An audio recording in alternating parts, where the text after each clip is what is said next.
Hello, every pony. This is DJ.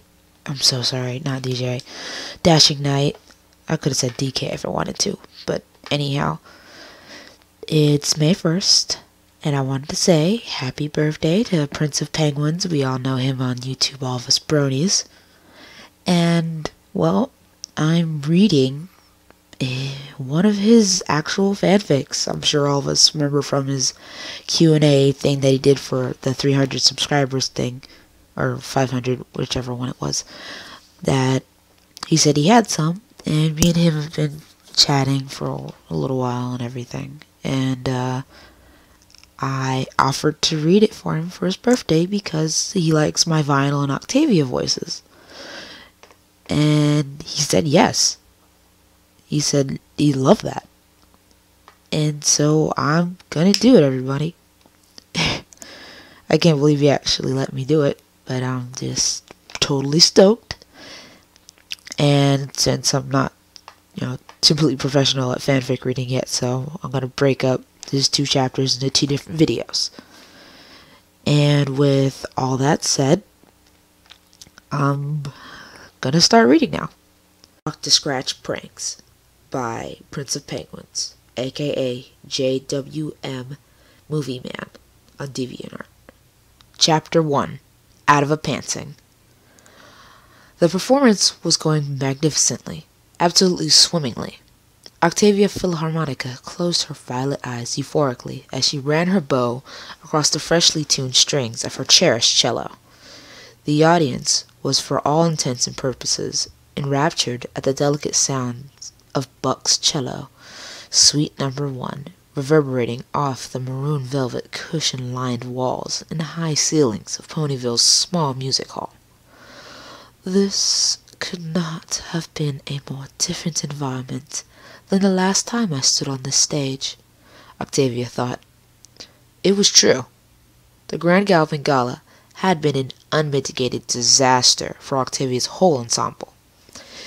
It was as if no pony appreciated the refinement of classical music anymore. Even as a filly, Octavia was sometimes teased for her love of it, but today was so very different. Despite still getting paid handsomely for their services at the gala, the quartet insisted on holding a free performance and solely to make up for the previous events. Frederick Horseshoepin, the leader and pianist, had insisted that they needed to prove themselves and truly demonstrate that classical was still reigned supreme. Octavia couldn't help but smile at the memory of said discussion. All four band members, including herself, were more than open to admit they had egos. They'd rented this particular venue using some of their gala wages, and now, on a clear and perfect spring afternoon, an audience of old and young ponies alike was being delighted by the relaxing chords flowing from the strings of Octavia's instrument as she closed the show with a solo. The Grey Earth pony stood on stage, dressed exceptionally in her best dress shirt, silk vest, and black trousers, boldly accented by her pink bow tie.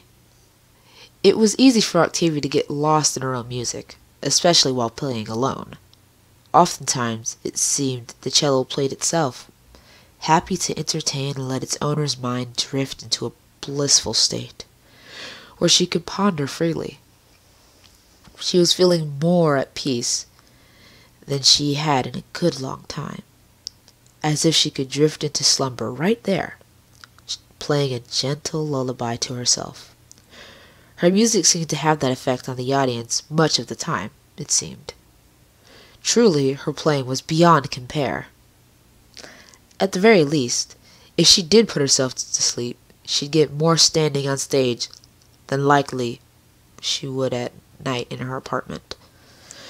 For the past 3 months now, Octavia's sleep patterns were growing more and more erratic. Curled up in bed, tossing and turning, shoving multiple pillows over her ears did nothing to curb the pounding occasionally synthesized beats that emanated through her ceiling, attempted to scribe compositions in B minor while living underneath a struggling DJ composing her own music, if Octavia were to call it that, without wrinkling her nose, was not a fate she would wish upon her worst enemy. And yet, the manic, overblown works of Vinyl Scratch seemed to be getting more and more popular each passing day. Octavia would never think to call her and Vinyl Scratch friends, or even musical acquaintances. It was possible they would actually wind up rivals for Ponykind's musical affections. According to other tenants, Vinyl was not a bad pony, just one with taste that Octavia simply couldn't wrap her head around. Nothing about Vinyl's career was artful, it was just hedonistic. Octavia's acquaintances were refined gentlecoats, where Vinyl often brought outright troublemakers home with her, usually quite intoxicated. When she had gotten wind of what occurred at the gala, in fact, Vinyl had burst out laughing with seemingly no thought given to how humiliated Octavia had felt that night. Eyes still shut, Octavia's face scrunched slightly at her as her thoughts came back to the concert.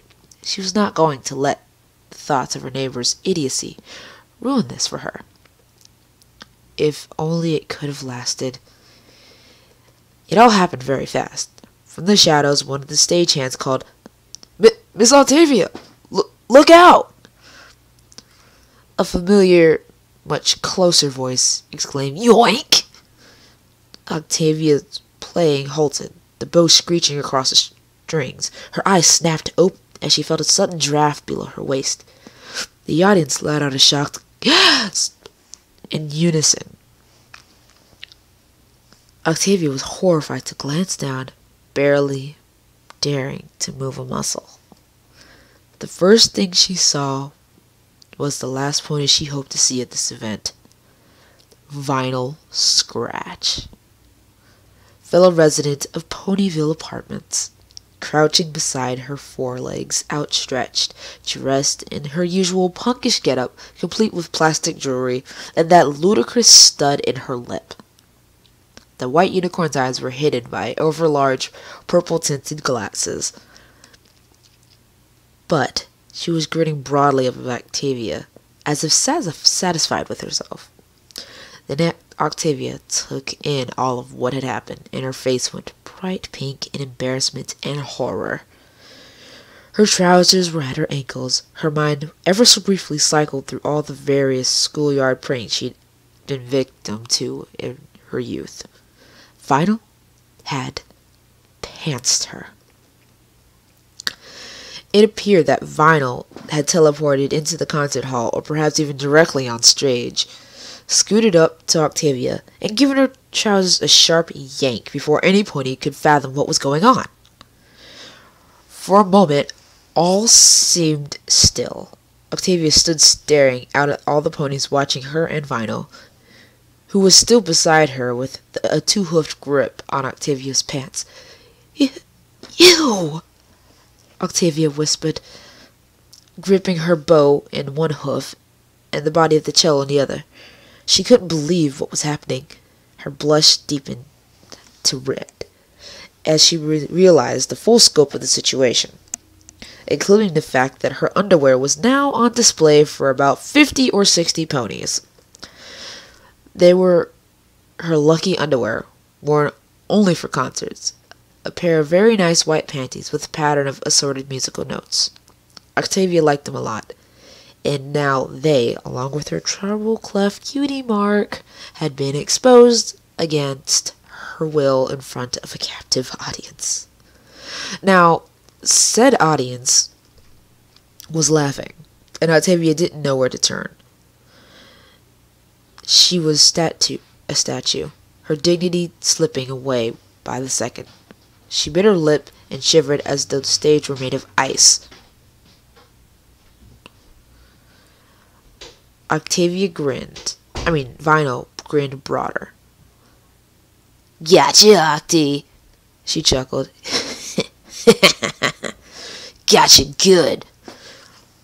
Octavia's eyes glistened and started to well up. Despite this, the crowd before her only carried on laughing with seemingly no thought of the celloist's feelings. Somewhere in the audience, a young filly's voice called out, "I see Clydesdale! I see Prance!" The childish saying only brought Octavia back to her school filly years and made her feel even more embarrassed. Vinyl turned her head in the direction of the mocking voice and hollered back, "Aw, yeah! I like you, kid!" Time finally seemed to return to normal speed, and Octavia let out a faint whimper as the tears came flowing down her shining eyes, down her red cheeks. She glanced robotically down at Vinyl. How dare you? How could you?" she stuttered. Unable to speak properly, she let go of her bow, which clattered to the stage, and her cello, which was fortunately in its stand, remained upright. Then she did all she could think to do. She hid her face in her forelegs and stepped right out of her trousers, Vinyl still held on to, cantered off to stage left. Vinyl stood up, her glasses gleaming in the sun, streaming through the skylight, and held Octavia's trousers over her head. "All right, every pony," she yelled, still stirring up the audience with further rowdiness. "Who wants 'em?" she asked, waving the pants around with one hoof like a victory flag. Several cries of "me" or "over here" met Vinyl's ears, and she grinned again. She loved turning on an audience. Unlike Octavia, who took hers entirely for granted, it seems. Instead of throwing the garments to the spectators, however, she made a show of tossing it over her shoulder. "Just kidding, folks," she laughed. "As much as you shouldn't privy to be to this info." She lowered her voice to a stage whisper. "Even I've got limits." She gave a mock shudder and couldn't help giggling. "Seriously, I gotta give these back. Even if it is to my stuffed shirt neighbor, Octavia." She heard a stallion's disappointed groan. "Hey, man, I'm not that evil." Vinyl jokingly called back before letting out a frenzied laugh. "Every pony, just stay cool. You've earned this show by being so patient. Today, my loyal subjects, you have all had the privilege to witness a drawer-dropping epic prank by the reigning rave monarch herself, DJ Pony!" she cried out, striking a dramatic pose. "Now then, time to see the results of my sweet victory. Take it easy on the poor thing. She tries her best. Octy!" she called out in the direction Octavia had run. "Take a bow, Octy." Octavia didn't emerge. "Oh, come on, cutie pie," Vinyl continued joyfully. "At least you remembered to wear panties." She paused. "This time." That punchline amplified the audience's hysterics. Vinyl was loving this. Then, all the laughter died like a light switch. An appropriate metaphor, given that the entire ballroom suddenly went pitch dark with a loud clanking sound that meant some pony had purposely killed the lights. No pony could see their hooves in front of their faces, but the audience members' unanimously murmurs of confusion were suddenly interjected with an explosion of voices on the stage. It sounded like an immense physical struggle interspersed with a scrape that sounded like wood against wood. A few things could be made out above it all. "Ow! Hey! What are you... Who?" Clearly Vinyl. "Come here, you!" Octavia, it seemed. "Octy! I know! Hush up, you. Stop it, hey! You can't take my... Ouch! Intolerable, vicious... Hooves ascended what seemed to be wooden stairs. Yowie! A crack like splintering wood, and a loud twang. Octy! Don't call me Octy! The lights flashed back on, and a great many ponies blinked and groaned. For a moment, they were still without sight. Then their eyes adjusted, and upon looking back up at the stage, they were met with a truly bizarre sight. Off to one side of the stage stood a wooden ladder about 20 hooves tall. Octavia was standing on the very top of it, no longer looking terrified or embarrassed, but downright icy.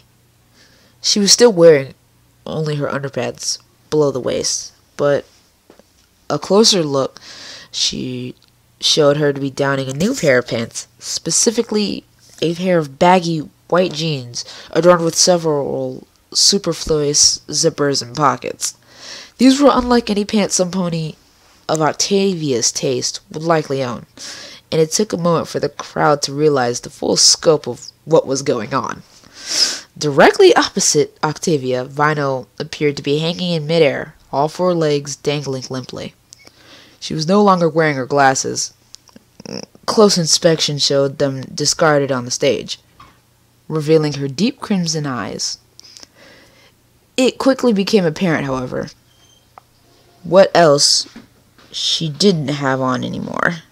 Below the waist, Vino was dressed only in a pair of bright orange boxer shorts with a pink and orange striped waistband and an adornment of pink polka dots. Her own cutie mark of an eighth note peeked out from under the shorts. She wore an expression of bitterness to match Octavia's. The two seemed to be squaring off. Octavia pulled what were obviously Vinyl's jeans all the way up and secured them with 2 snaps. Though their bagginess was something she was not used to, she was forced to hold them up with both forehooves. How can any pony stand walking around with her pants falling down is beyond me, not to mention indecent. Octavia had long thought. She was also noticing Vinyl's underwear showing above the top of her pants whenever she saw her at the apartment complex or about town, and willing her to pull them up properly. To the crowd staring transfixed, all of this would have been crazy enough. However, beyond forcibly removing her rival's pants under cover of the darkness and claiming them for her own to conserve what little pride she had left after being pantsed herself, Octavia had gone even further. It was no magic keeping Vinyl suspended 20 hooves above the stage. It was Octavia's cello bow. She appeared to have bluntly impaled it into the side of the wall of the stage by the way of the ladder and hung Vinyl from it by the top of her boxers, creating possibly the highest and perhaps most creative hanging wedgie in the history of Equestria. Vinyl gritted her teeth in pain and frustration as her boxers dug deep into her flank. She let out a strained "Ow!" that trailed off. Octavia looked back at her indignantly. "Oomph!" She let off with a sniff. "Serves you right for my utter humiliation down there." She pointed out forcibly downward with a hoof, causing Vinyl's pants to slip down slightly on one side, and give the crowd a flash of her panties that they already seen every detail of down to the very last eighth note. She blushed again slightly and hiked them up. Damn it, Octavia! The unicorn grunted, crossing her forelegs bitterly. Despite her personality, she was not known to curse. "I just bought these undies last month!" "Well, Octavia said, giving another sniff that indicated that she was not to be in the soon forgiving mood. You should have thought of that before exposing mine. Her spirits were lifted slightly when she heard a laugh from the audience, recognizing it as Black Keys, a former student of hers. Great comeback, Miss Octavia! Knew you had it in you! He yelled out, prompting Octavia to blush again, but this time with pride and pleasure. She was one up on DJ Pony, and that was worth yet another botched concert as far as she was concerned. She began descending the ladder, though this proved tricky as she also struggled to keep the stolen pants from slipping down, but she did make it. It's not a bad look for you, honestly, another stallion's voice called in earnest, referring presumably to the white jeans adorning the gray pony's hind end. Octavia hitched them up once more and laughingly called back, "Oh, hush, you flat!" With another faint blush, promptly a genuine laugh from the whole crowd. From above, Vinyl was calling, "Hey, you can't leave me like this!" And screwing up her face was a slight rip began to form at the place of her boxers were speared to the wall. "I swear, if you wreck my good pants," she added coldly. Octavia smiled to herself as she calmly grabbed her cello and began trotting off stage. "Oh, don't worry, Miss Scratch," she replied without so much as a backward glance, before disappearing from the crowd's view once again. "When it comes to revenge, I'm not one to go too far." She heard the audience laugh again at that and softly giggled to herself. She retrieved her cello case from one of the stagehands,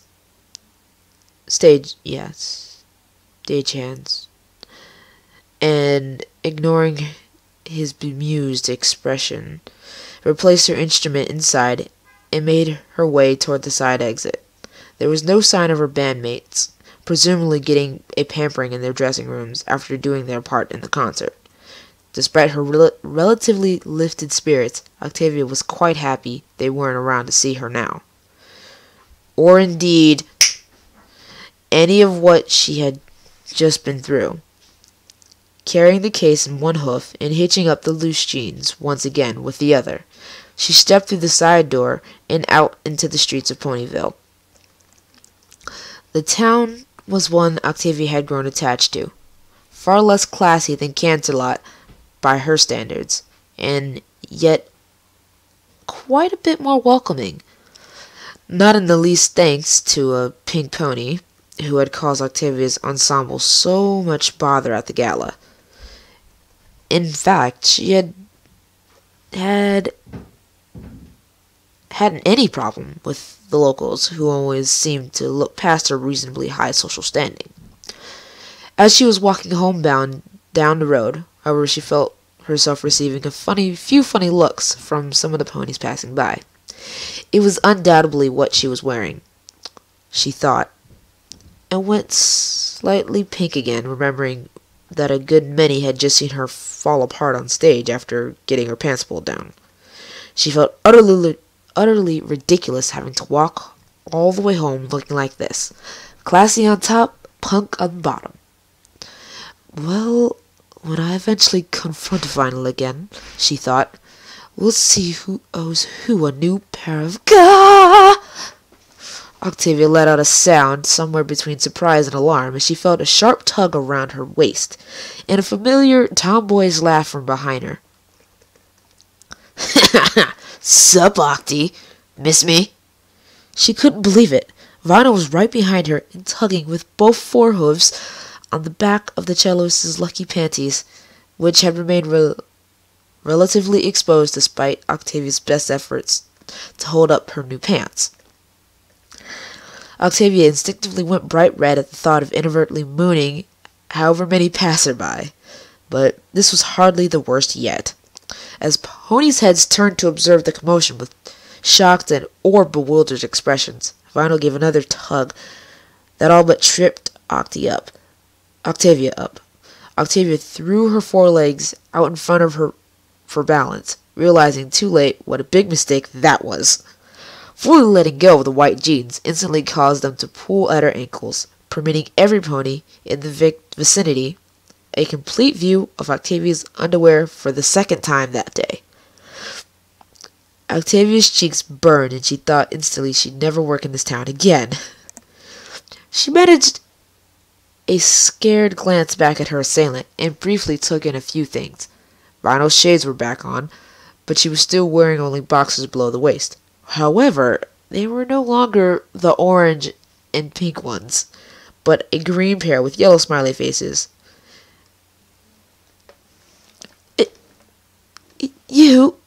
How those? Octavia managed to squeak out. Vinyl chuckled. Oh, these? Found them backstage. Wicked, huh? She asked. I think I'll keep them, considering my other pair ripped off. You're lucky I'm a unicorn. And, no, like, cool hovering spells and stuff? That must have been 20 hooves.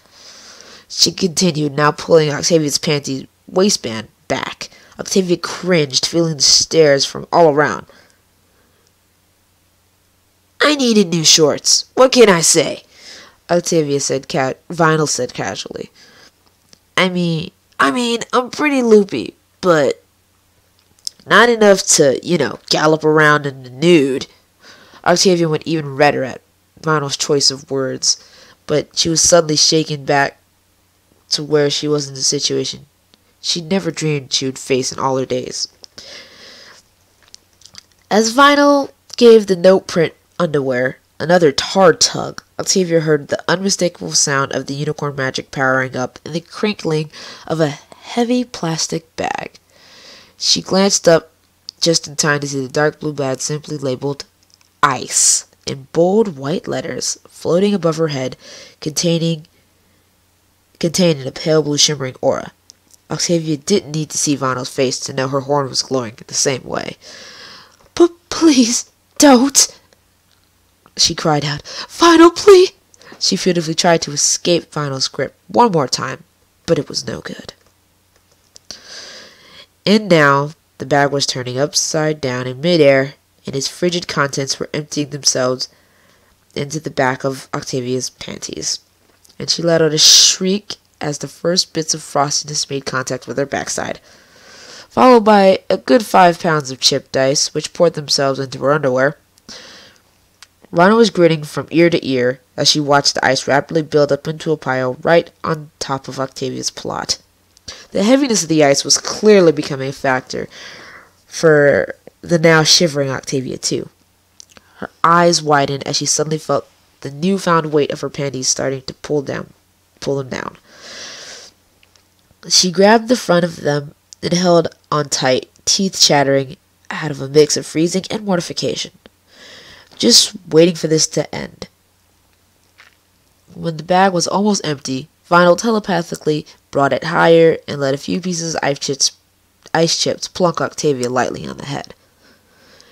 She held on to the waistband with her left hoof a moment longer and pumped her right in the ecstatic victory. I'm going to read that again. She held onto the waistband with her left hoof, and a moment later pumped her right in ecstatic victory. Vinyl at last released her hold. Octavia, now extremely heavy from the rear, collapsed forward to the ground. She didn't hurt herself, and the fall managed to send a great many pieces of ice canarying out of her now sorely stretched panties, and at least allowing her to finally stand. She got to her hind legs awkwardly, still feeling cold, rough textures against her plot. She knew her favorite pair of underwear was ruined. And though she'd remarkably managed to survive this entire final ordeal without shedding a tear, now she began to feel wetness in her eyes for the second time today. How could some pony do these things to me? What have I done to deserve this? She wondered dispiritedly. She didn't need to look around to know that at least 50 more ponies were staring at her in shock and awe at the display they had just witnessed. Not a word being said. Octavia was going to be the laughingstock of the equestrian musical realm. Octavia looked back at Vinyl, a single tear rolling down her face. How could even this utterly bizarre pony be so downright mean? After several more awkwardly silent seconds, Vinyl's expression slowly changed to something more passive. In fact, she looked almost worried she had gone too far. You think... You... Octavia wanted to say, though her thoughts remained so jumbled after such a reputation-destroying experience, that she couldn't even think of any sort of reprimand. With seemingly no pony willing to come to her aid, she finally snatched up the fallen jeans almost defiantly and quickly stepped into them, grabbing her cello case, and ran. She just ran. Away from the stunned and laughing onlookers, away from the scattered bits of ice on the ground, only now starting to melt in the noonday sun. Away from Vinyl Scratch, left standing in the middle of the dirt road with no pants, an empty blue plastic bag in her hoof, blowing gently in the light breeze, and tears of her own making her white fur glisten. Well, that's the end of chapter 2, every pony. I am sorry for the mess ups. I have read the story probably only 3 times, but it still gets me sometimes. I'm just not used to reading out loud yet. But, this is pretty good. Chapter 2 is pretty good too. It's pretty sweet. I like it. The ending. That's all I'm gonna tell you. Hopefully, same time today I should have the second chapter up. Because, I gotta have it done. I really do, because I promised I'd have it all done on his birthday. At least chapter 1, but I'm gonna try to do chapter 2 as well. And, well, bye for now.